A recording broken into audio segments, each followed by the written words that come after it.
Say there, stranger, remember me? I'm that stranger who stalks your sanity.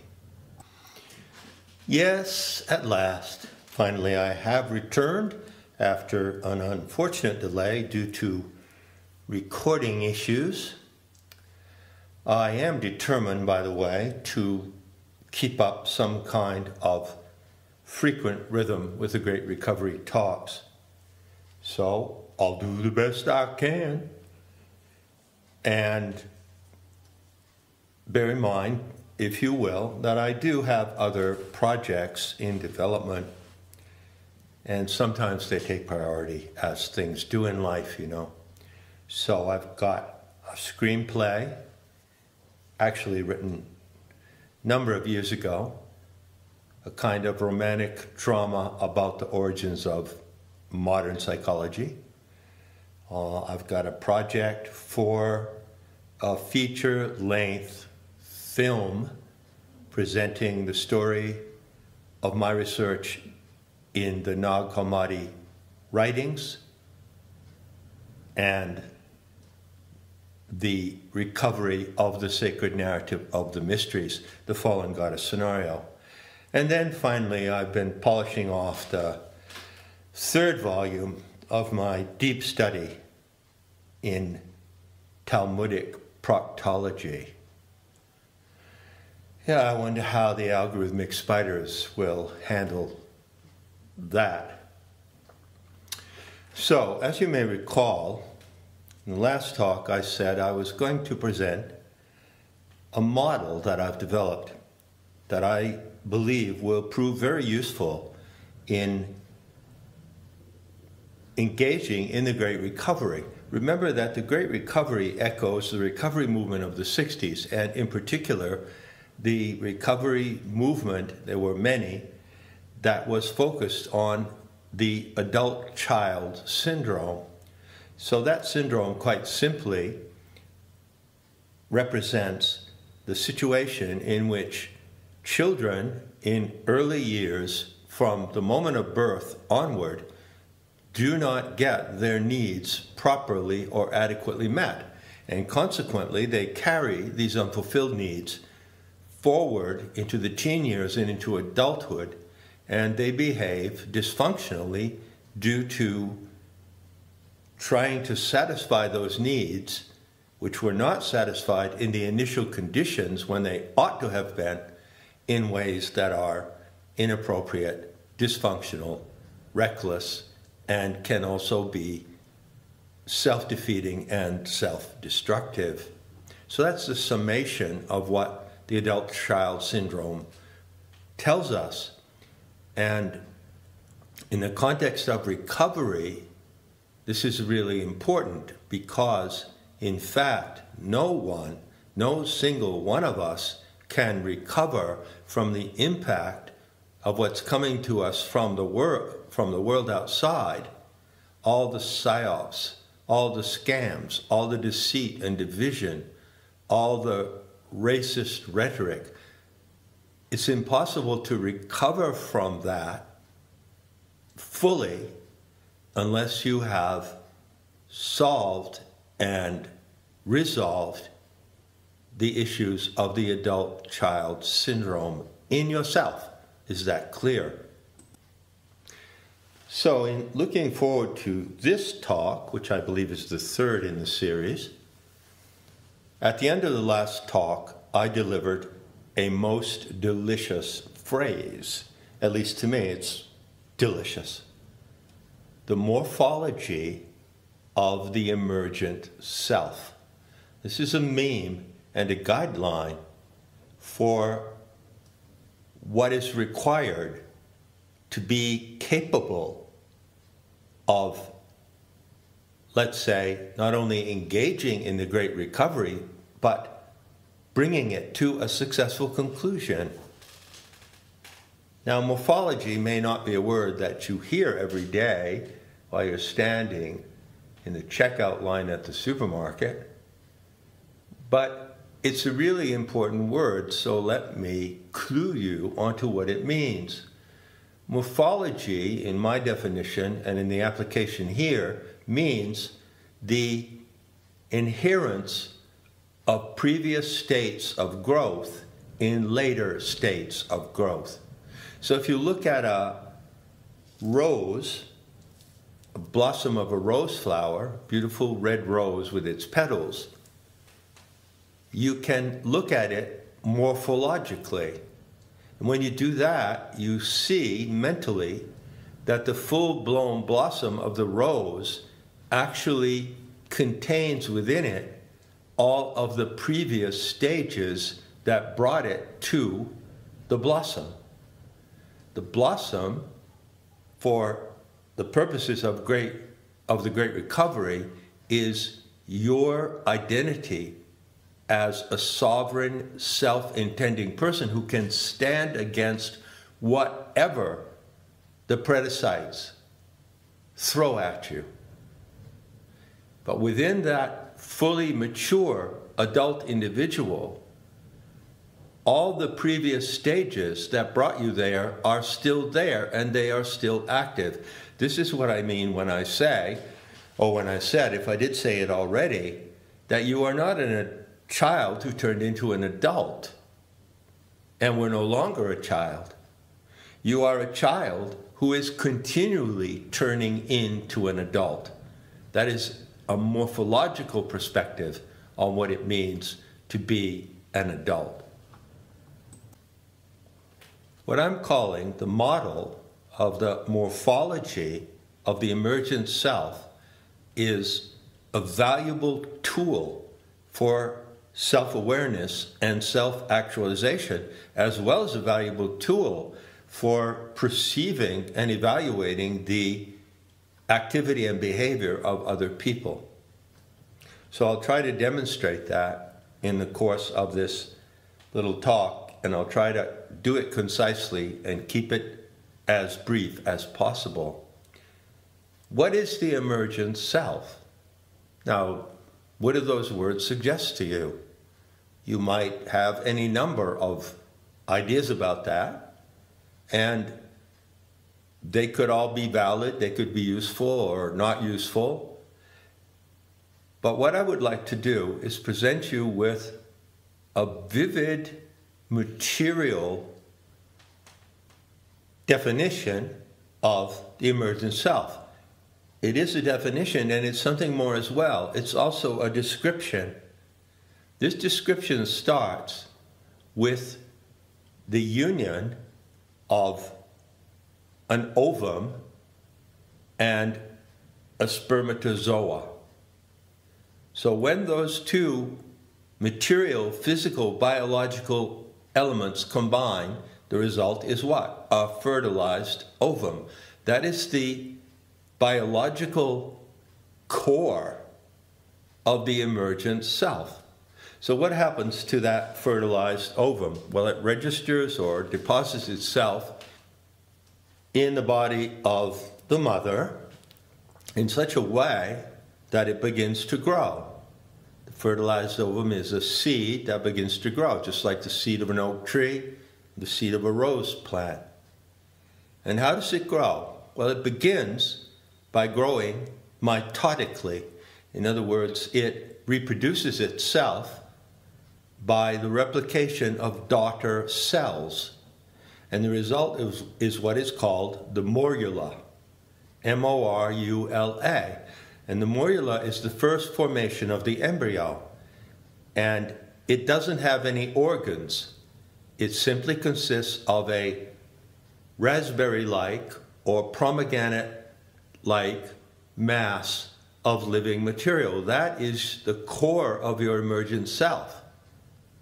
And eventually what happens is a transition from mitotic reproduction, which you can see in the structure of the morula, to meiotic production. That is to say that the mother cell doesn't duplicate itself by daughter cells, by cell division after a certain point, but when it reaches a certain stage of maturity, it actually starts to create the organs of the body. and the senses and the limbs of the body. And the result, of course, is the fully developed fetus in the womb. What happens next? Well, it's the same for all of us. And by the way, no matter which of the 127 genders you might belong to, it's a very great fact that everyone walking around, every one of the human species walking around on the planet today, has come into the world through the POE, the P-O-E, the port of entry. The port of entry into the world is in the body of the biological mother. That is an irrefutable fact. So you come out of the POE, everyone comes out of the POE, and in the first instant of being born, when you breathe in, you begin to receive the impact of the entire world into which you are born.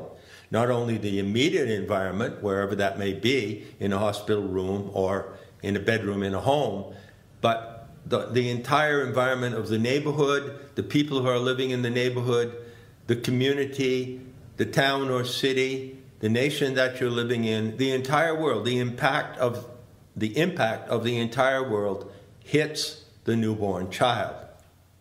And what is the newborn child? It is a protoplasmic mass equipped with particular organs. And that protoplasmic mass of the child coming out of the mother's womb is the next morphological stage of the emergent self. Now, to give you what it takes to track the development of the emergent self through specific phases, I'm going to use a linear model. I've relied on this linear model for a really long time, and it incorporates a lot of psychological work and a lot of studies. The particular field of study that has contributed to it has been what is called developmental psychology. That's a particular branch among, say, the 10 or 20 branches of psychology which I've studied through the years. And I've found that developmental psychology is the most pertinent to the Great Recovery. So I also found, through my astrological work for 3 decades, that there is a rhythm or cycle of the moon that is useful in tracking the stages of the development of that protoplasmic mass, which is the human child.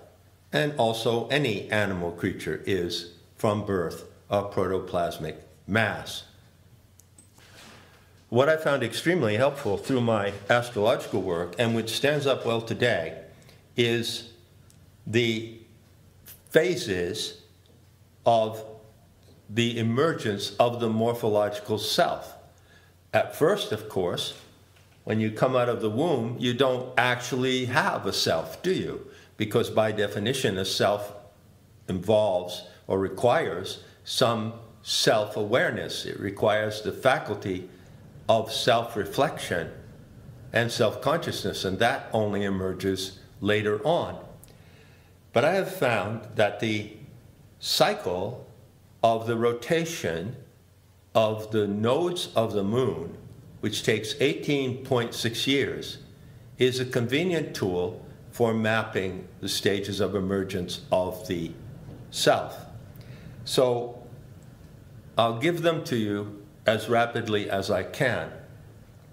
The first stage is infancy, and you can date that from 1 to 3 years. By the way, all these stages derive from divisions of the 18.6 period of lunar node rotation. So, what is 3 years? Well, it's about 1/6 of the 18.6 year cycle. And there is a boundary. It varies with every child, but there's a boundary, say between 2, 3, and 4 years, when the child emerges from infancy. It's no longer an infant. What determines that emergence? Well, the ability to walk and talk autonomously. So different children begin to talk at different ages. But you can set a provisional margin at, say, the age of 3. So birth to 3 is infancy. And during that time, the protoplasmic mass of what you are still today reacts to the world in a certain manner, but it doesn't have concepts, it doesn't have language, it doesn't have its own mobile capacities, but it reacts, it absorbs and reacts nonetheless. And that period of infancy doesn't end at the age of 3. It continues to be present in the later phases. That's the morphological rule that I described in the beginning. So the next phase I call the phase of the home child. And this is from about 3 to 9 or 10. Again, 9.3 years is exactly 1/2 of the 18.6 years of the full cycle. What is the home child phase? Well, studies in developmental psychology, as well as studies in the adult child syndrome, show that during the period from about 3 to about 9 or 10, the child is in what is called familial symbiosis. It's in symbiosis with its biological parents and relatives, and it interacts most intimately with what is in the immediate foreground of its life. And so the development of the child from 3 to 9 or 10 is totally dependent on the other animals around it and what is in their environment. Now, it's true that children can develop what we would call personality at an extremely early age, the signs of personality. And you could say that, sure, a child from the age of 3 to 10 shows signs of personality, but this is only inceptive personality. It's not actually true personality. Personality emerges in the next phase, which is from the age of 9 or 10 to about 18 or 20. Again, these margins are very flexible, but let's just say 9.3 to 18.6. Those are the strict guidelines of this multi-phase model. So what happens in those years? Well, those, of course, are the teen years. And it is in the teen phase of the emergent self that you, yourself, gain, acquire, and manifest personality. The mark of personality, which makes you different as a teenager from the home child, is that it is independent. And everyone knows that the primary momentum of teenhood is to become independent. So even though a 7-year-old child may show distinctive personality traits in familial symbiosis, in that circle, the child of 15, 16, and 17, the teenager, shows independent personality traits. And they want to go out and test those traits with their peers. Such are the events that characterize the teen years. Now, around 18.6 years, there is another transition. And that lasts from that time to actually about 24 or 25 years, which is a little off the 18.6 rhythm. Why is this so? Well, developmental studies from childhood into adulthood indicate, and neurobiology also indicates, that the human brain does not actually mature fully with the body and with the developing personality altogether as an integral unit until around the age of 25. And so post 18 or so, you begin to develop something different than personality. You begin to develop character. Now, character is different than personality. How so? Because character is the basis of the stable expression of the personality in any circumstances whatsoever. See, teenagers are very volatile and they're very mercurial, and they will behave like chameleons in different ways in different situations. But when you mature to the stage of the adult person and you begin to acquire character, you're no longer a chameleon. You begin to act in a consistent and stable way based on your self-awareness of who you are, what you want, and based on the maturity of your experience between the ages of 18 and 24, 25 or so. At that point, there is a wide band of transition. From about 3 years, from about 25 to 28, is the solidification of the basics of character. You are not a fully mature character at that point, but you have developed the basis to be a fully mature character in the world, a sovereign and self-intending actor in the world drama. And typically, at a certain point, the lunar node cycle merges with the Saturn cycle. And everyone who knows a little bit about astrology knows about the Saturn return. So the cycle of Saturn to return after one full orbit is 29 years. And this is considered by astrologers to be an extremely important moment in a person's life, because it's when you at the Saturn return, you define and solidify what your character will be for the rest of your life. You achieve a certain fixation, you could say, a certain distillation and fixation of identity, which, if you develop in an integral and consistent way, will then support you and support your character in your adult life from the age of 30 years onward. Got that? I like to call that final phase of the morphology of the emergent self as true identity. You reach the threshold of true identity about the age of 30.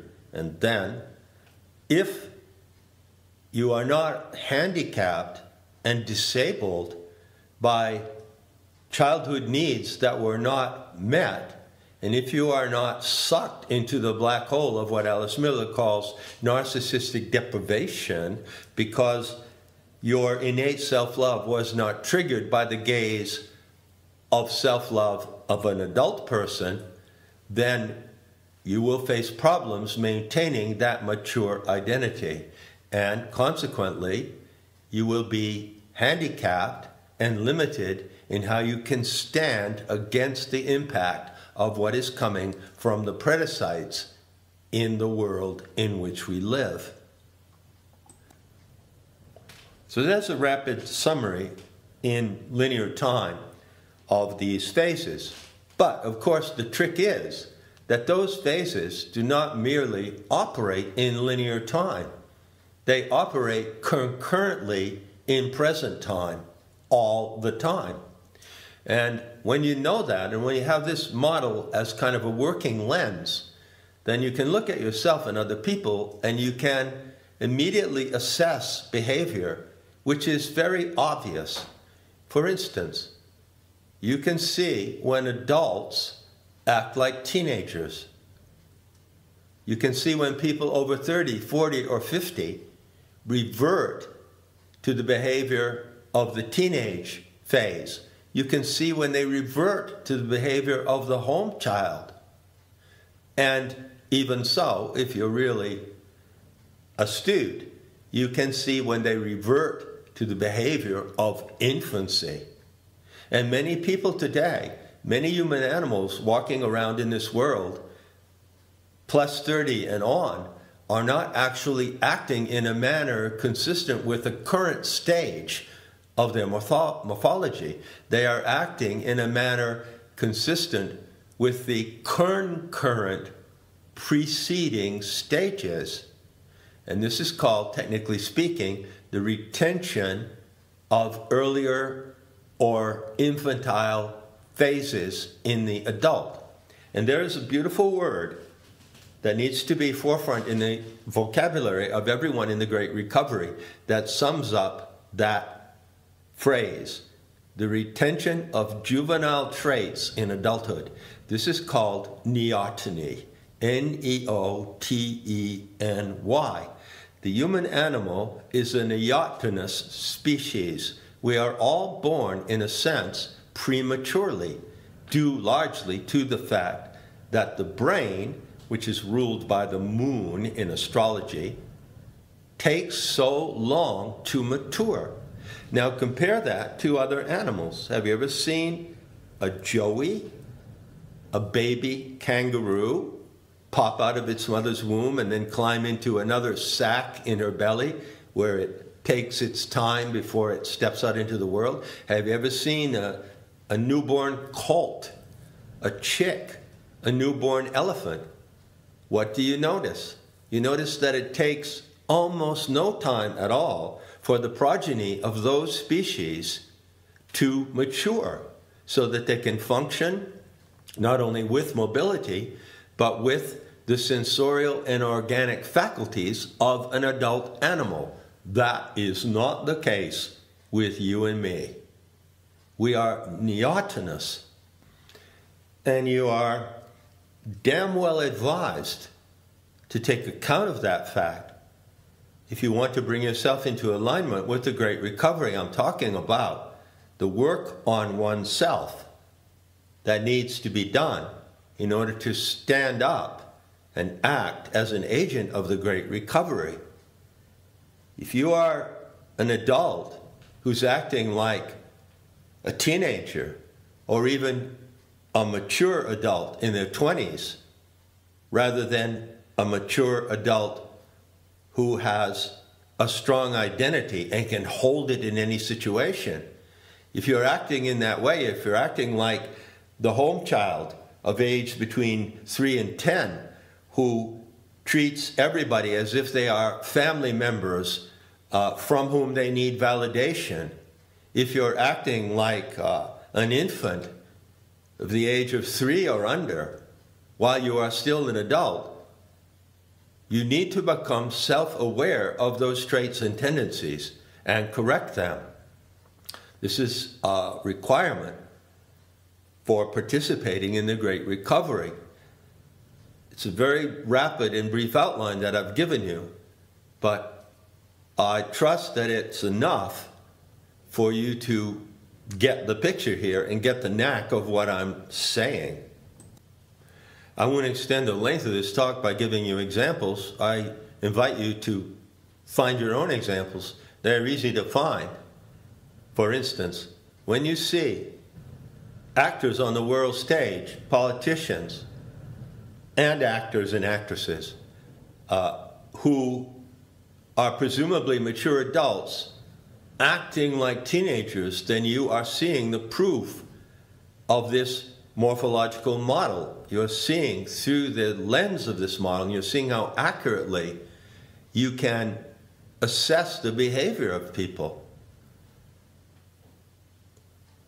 Reversion to former morphological stages is inevitable. It's biological. It's a law of nature. And it comes into play dramatically and decisively for the human animal, but not for other animals, because they are not neotenous. So, responsibility comes with the understanding of this model. It's a tool for sharpening and honing your perception of the actors on the world stage. For example, politicians and people who run organizations, bosses of companies or businesses, need to act like mature adults. But how often do you see them acting like teenagers, or even worse, acting like disturbed children who aren't getting what they want out of the family symbiosis, and now think that they can get it in other situations which are completely inappropriate? So, point is that every single pre-existing stage of the emergent self persist morphologically in you, and you can identify them. And there's a positive aspect to that as well. How so? You can recognize the teenager in yourself, and you can act like a teenager if you want to at moments in certain situations. I do it often, but I know exactly what I'm doing, you see. So it's a great asset to know that these phases of your previous life experience are concurrent with your present experience. And you can refer back to them consciously and intentionally from time to time. And that is appropriate, and that is the sign of a well-integrated individual. Finally, I'll leave you with this thought. The goal of knowing and integrating these morphological stages is to become a Thelian, what I call a Thelian. That is to say, a sovereign, integral, self-intending actor in the world. It's only someone like that who has the strength and the moral stamina and the insight and the courage and the self-love to stand up against the onslaught of the predicites. So there it is. I introduced the word Thelian a while ago. You can use it if you like, or you can just say, I am a happy, sovereign, integrated, self-intending adult child. And that'll go really well in your everyday conversation. Enough said, and I'll be seeing you in the beauty that kills.